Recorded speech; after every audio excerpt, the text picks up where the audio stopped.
Hi there, and welcome to this tutorial number 3. In this tutorial, we're going to go through how to verify ordering terms, how to place an order, and how to manage an order. In previous tutorials, we have looked at how to find suitable training equipment, how to compare products, and how to request quotations. We have also gone through how to review the received quotations, how to communicate with vendors to customize your product, and we have looked at how to invite collaborators from finance and purchasing teams. If you were invited, you received an email to set the password. And once you've done that, you can log in up here in the right-hand corner. You're going to use the same credentials that you set up during that email password prompting session. And once you've done that, you log in, you get to the customer portal, the quotations overview. Here you can see the different products that quotations has been requested for. You can see whether quotation has been submitted, and you can also go into what is called the quote comparison. Here you can see products side by side, how the products compare to each other on different parameters, but also how the quotes compare to each other, currencies, Incoterms, equipment costs, shipping costs, installation, commissioning, training. Here we can see shipping costs and installation, commissioning, training. They seem suspiciously low. And if we read the message from the vendor, we can see that quote is submitted without costs for shipping and installation, commissioning, training. If you're interested in this product, please let us know and we can calculate this cost precisely. So what this means is that you can communicate with the vendor to sort of come up with what is it that is most suitable for you. Let's say that you're going to look deeper into one product, and for every product or quotation request, you have this quote management page. Here you can see the quotation request, essentially the information that you or your colleagues submitted in order for the vendor to respond with a quotation for you. They also use information from the chat if you use that to communicate with them, and then they submit a quotation for you. You can see the information here, or you can download the quotation. And when you do that, it's going to arrive to you in a PDF format. Let's say I save this on my desktop and I open it up. What I'm going to see here is essentially the quotation as it looks like in a formal format.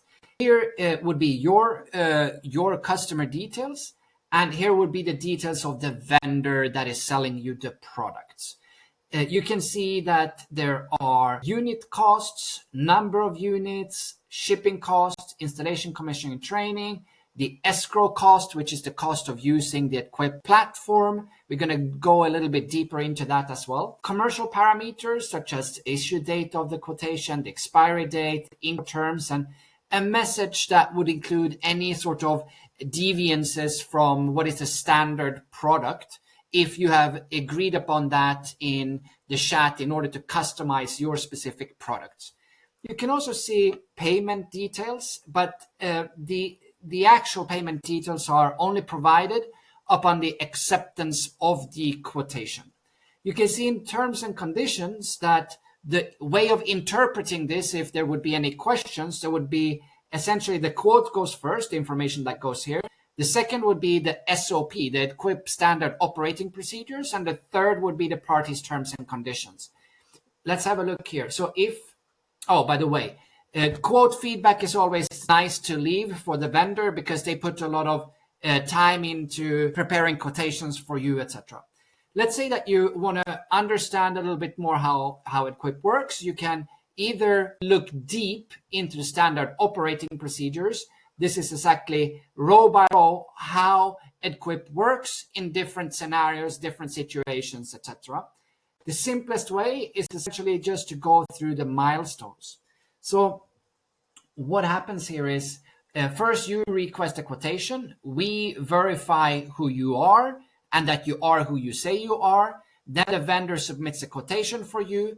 Once you have found the quotation that you like and you agree to this, you can accept this quotation. And this is what we're going to do now. We're going to see how this works. So you accept this quotation, this confirmation. And once that has been done, you can download a pro forma invoice. So once you download that, it's going to look exactly as the latest version of the quotation. And it's also going to include the payment details. So when you open up the Proforma invoice, you can see the IBAN number, the BIC number, and the reference number, which is very important to use when making the transfer.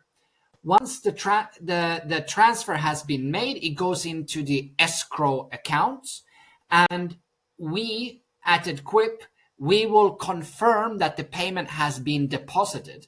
After that, the vendor will initiate the order, and once they do, we release a payment, which is the first part of the product payment. That's 25% of the product value. So you can see it will be 25% of this value here.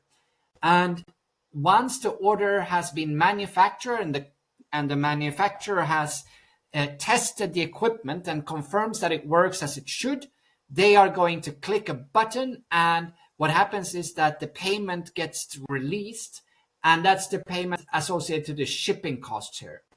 Once they have shipped the product, they then let you know, and with every passing of a milestone, everyone gets notified. Customer, vendor, and Edquip via email. What happens here is that once the order has been received by the customer and you verify that you have received the equipment, the remaining product payment, 75% of the product, is released to the vendor. Then the vendor is going to schedule installation, commissioning, and training with you. And once they have done that and you approve it, then the last part of the installation, commissioning, training costs are going to be released to the vendor. After that, we're going to write up a case study about this project, and we hope that you could, once you've been using the product a little bit, review it so that you can help the community of other educators to find suitable training equipment. During this process, you might have to share documents. You can do that in this section here. You can chat back and forth with the vendors. They also send out email notifications when you receive a new chat message. So this is essentially how it works to do sourcing through Edquip. This is a setup with escrow accounts run by EU government regulated payment service providers with very stringent know your business or KYB processes for vendors. And it essentially makes the system a trust by default system where you will be able to easily source equipment in a secure way. If you have any questions, you can check the help section here where there's a lot of information, or you can just use the Ask Expert field to ask us some information here at Edquip, or you can also send an email to info@edquip.co. Thank you for your time. I hope this was very helpful for you. I hope you have a great day, and thank you. Bye-bye.